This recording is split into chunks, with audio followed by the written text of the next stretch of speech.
Alright, so after last season, a second consecutive year of all three promoted teams coming up, taking a big on the nice rug and then just basically dying. You could not move for people telling you the Premier League was a closed shop and the pyramid itself was entirely broken. Hello, by the way, Adam Clery, welcome to ACFC. Fast forward to now though, where we live and Burnley look at least competitive, Leeds look like they can hang with everybody else, and Sunderland look absolutely great. In just 7 game weeks this season, the 3 of them have won 6 matches, and for context, it took last season promoted teams 17 game weeks to win that many games, and that was basically Christmas. Sunderland would literally need a draw this weekend to match Southampton's entire point tally from last season. So what is the difference then between this league table and this league table? How have all the promoted sides suddenly found it so much easier this season? Well, we asked all of our channel members for some video ideas to help fill the international break, and Chazwaza, really, he suggested this one, so why don't we have a look at what the promoted sides are doing, because it's almost certainly going to be the template all promoted sides follow from now on. Alright, so very important, as well as trying to get you to subscribe to the channel, which is good, or to become a channel member, so you can choose what videos we do, or even just sign up to the newsletter, which is a thing I apparently do now. I must also warn you that this video will contain a degree of unreserved praise for Sunderland Football Club. And I, as you may be aware, I'm a Newcastle fan. Now, it's not a problem for me, all right? But if it is for some reason a problem for you, you've got approximately 4 minutes to get over it. So just to lay out exactly what is going on here, right? These are the last 3 Premier League tables after 7 games. Last season, there was a bit of hope that Leicester and Ipswich might make a fight of it, but you can see Sheffield United are already doomed, and only Iriola's really weird slow start at Bournemouth, yep, that's the same guy who's got them 4th right now, keeps the newbies off the bottom this time last year. Now, the key thing to observe here is not the positions or the points necessarily,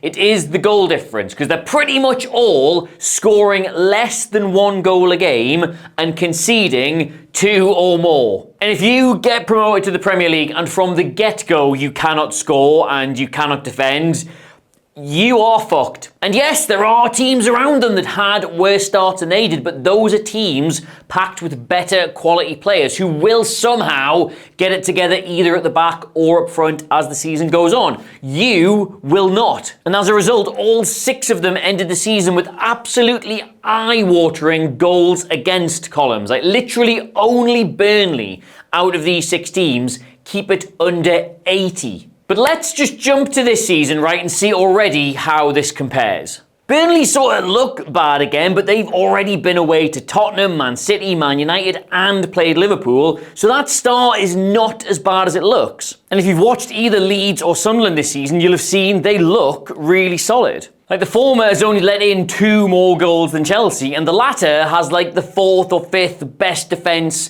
in the entire Premier League right now. So it's night and day from the previous 2 seasons. And even Burnley have like West Ham, Wolves and Leeds in 3 of their next 4 games. So they get anything from those, all of a sudden their start to the season looks pretty good as well. So how then? How have all 3 of these teams had so much better starts? Well, we are primarily going to be looking at this Sunderland side because all 3 have sort of employed the same strategy, but Sunderland have undoubtedly done it the best. And that strategy has been to simply get over yourself. The common denominator between all 6 of these embarrassments is that they've all been the 3 best teams in the Championship, haven't they? They've all played the best football in the Championship, haven't they? They've all got promoted and decided to stick to what they believe in, haven't they? And then found out that trying to do that while suddenly being the 3 worst teams in the Premier League does not work. They all retained their key players instrumental to their style of football, tried to add just a few new signings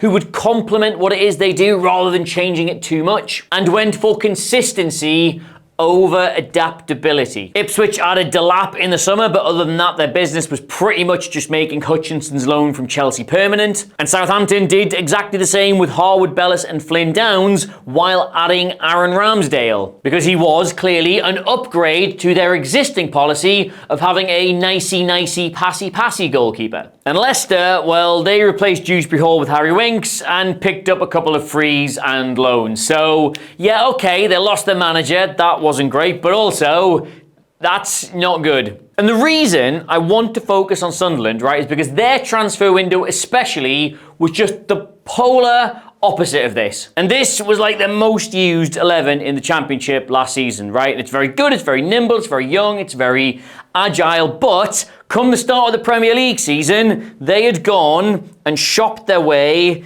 into this. Now, they lost Joe Bellingham in the transfer window and Tom Watson, who were two players who really did typify the sort of vertical, ball-carrying nature of their style of play, but this is absolutely nails. Like, if you watch them at all in the Championship, it was all about running with the ball, winning individual 1v1s, these exciting players who want to take the opposition on and could even press you really high if they wanted to. But they were genuinely really good to watch, and if you saw the playoff final, it was this open back and forth style that beat Sheffield United and ultimately got them promoted. But it was, by being an open style, very open. They had the highest number of successful take-ons in the league, which is, wow, very exciting, but pretty much the same XG against as West Brom in 9th and Derby in 19th. So if Régis Lebris, and I can't even hate on it, it's the best name in football, had sat down this summer and tried to replace Bellingham like for like, replace Watson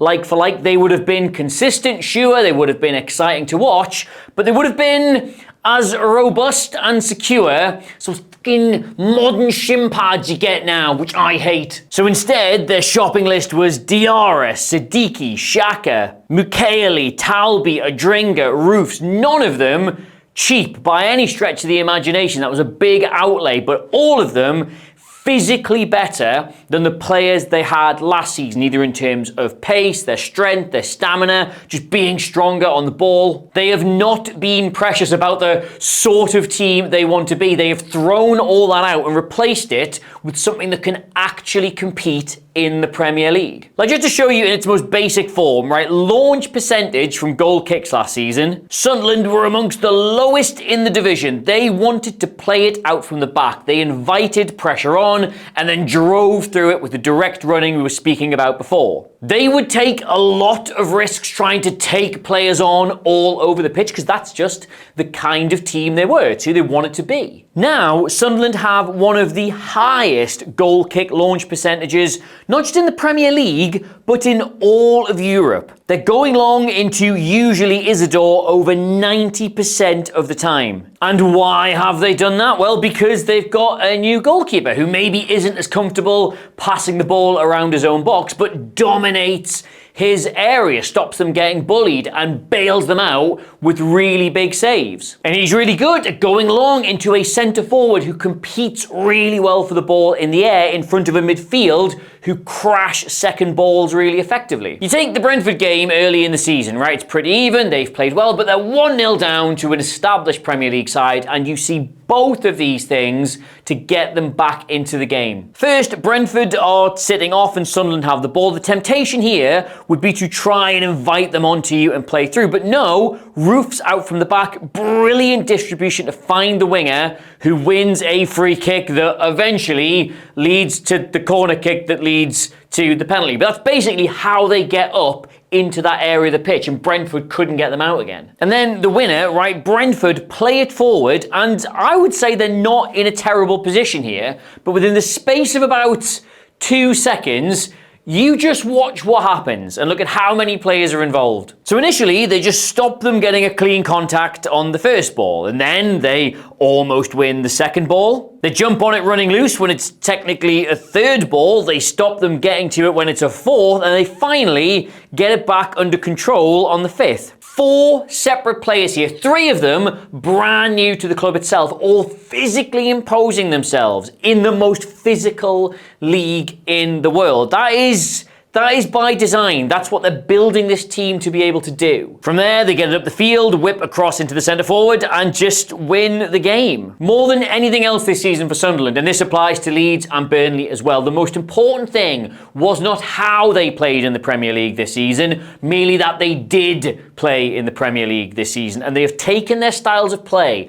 all the way back to the very basic things you need to be able to do to give yourself a chance up here. Thus, Sunderland have gone from the lowest launch numbers in the league to some of the highest. They've gone from the highest number of take-ons in the Championship to the lowest in the Premier League. They've got the best percentage in the division for winning ground tackles, the 6th highest percentage for winning aerial tackles, and no side has made as many clearances out of their own box this season than they have. Like, this team is just the absolute definition of football is not really that complicated unless for some reason you want to make it complicated, and they don't, so it isn't. If it sounds like I'm damning the promoted sides with faint praise here, like, oh, good for them, they've gone back to basics, they're not messing about with it, yada, yada, yada, they're actually all really good sides in their own right as well. Like, again, Sunderland have gone from a 4-2-3-1 to a 4-3-3, which allows them to be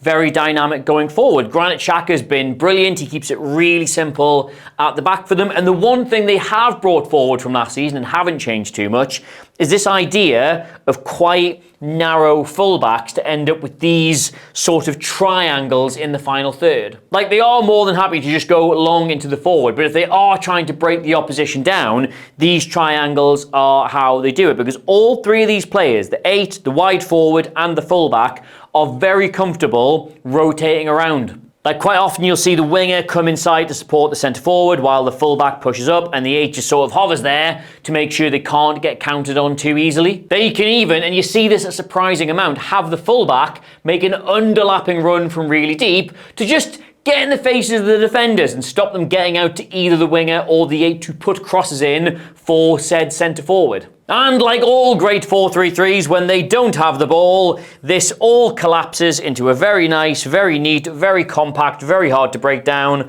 4-4-2 mid-block. They're not pressing really high, but neither are they sitting really deep. They're just trying to deny other teams easy access through the centre of the pitch, and then as a unit competing really well for the second balls. And just to give you a little graph here, like, I don't know, as a treat, this is every single defensive action they made in that game against Man United at Old Trafford. I suspect will be upside down because they were the away team, but let's just pretend you can work out what that is, right? Every single thing they did defensively in that game. Can you even imagine how hard it must be to try and play through the centre of this side when they will do all of this? They won the ball back 31 times in this game and won 20 headers, right? That is 51 combined successful defensive actions, right? And just for a bit of context, last season, Southampton were averaging around 30 a game. Ipswich near a sort of like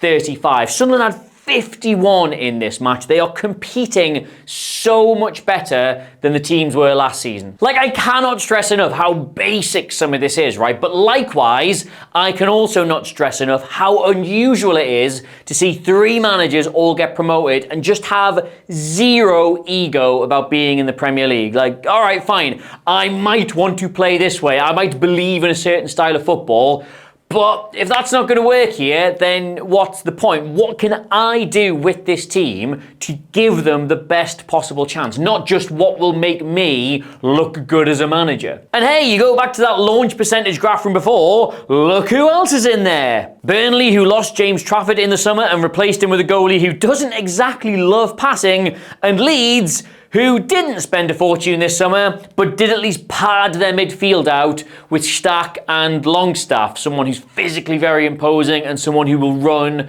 for days and days and days. Both sides made these alterations to make them just better at doing Premier League. So yes, that is primarily a video on why Sunderland are finding the Premier League so much easier than everyone thought they were going to this season, but also, while I'm here, why it's been slightly easier for Leeds and Burnley as well. I think there's a chance all 3 of them might stay up. We just need maybe one more sort of established team to drop their trues and yeah. Now, if you've enjoyed this, and I mean, my God, why wouldn't you have? You can get me across all the social medias at Adam Clery, Clery, and also, more importantly, subscribe to us here at ACFC. And if you really want to go mad with it, you can become a channel member. As I say, this video was an idea from our membership community, which now has way more people in it than I thought it was going to. So we take suggestions, we put things out to vote for them, and there are exclusive videos, like a little live stream I do every fortnight that you can be a part of. And do this together at the same time, which is how it works. But until next time, thank you very much for watching. I have been Adam Clery. This is the Adam Clery Football Channel. They put my name on it. Still can't get over that. And I will see you next time. Bye.